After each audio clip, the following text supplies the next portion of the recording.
Hello guys, আসসালামু আলাইকুম। অভি একাত্তরের পক্ষ থেকে সকলকে জানাই আন্তরিক শুভেচ্ছা ও স্বাগতম। আশা করি যার যার অবস্থানে সকলেই আল্লাহর রহমতে অনেক ভালো আছেন, সুস্থ আছেন।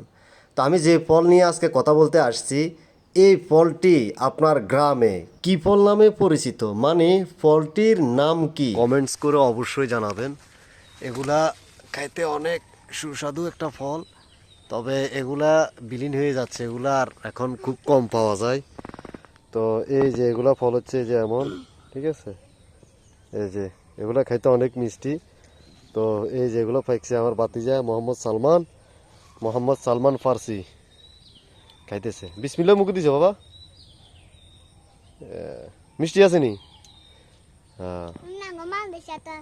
ও, মানুষ তো আসেনি।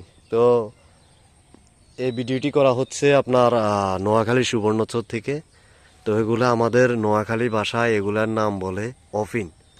আমরা অফিন নামে পরিচিত আমাদের এই নোয়াখালীতে। তো আপনি কোথা থেকে এই ভিডিওটি দেখতেছেন কমেন্ট করে অবশ্যই জানাবেন, আর আপনার গ্রাম্য ভাষায় এটারে কি ফল নামে পরিচিত এটা অবশ্যই জানাবেন। তো এগুলো আরও আছে, ওই যে গাছের ঠাইলেগুলো এগুলো আরও আছে। এটা হচ্ছে ওইটা আর একটু মনে বেশি পাইছে। তা আমি কিছু ভাইঙা লই তারপর আমি আরেকটা ভিডিও দিচ্ছি আপনাদেরকে।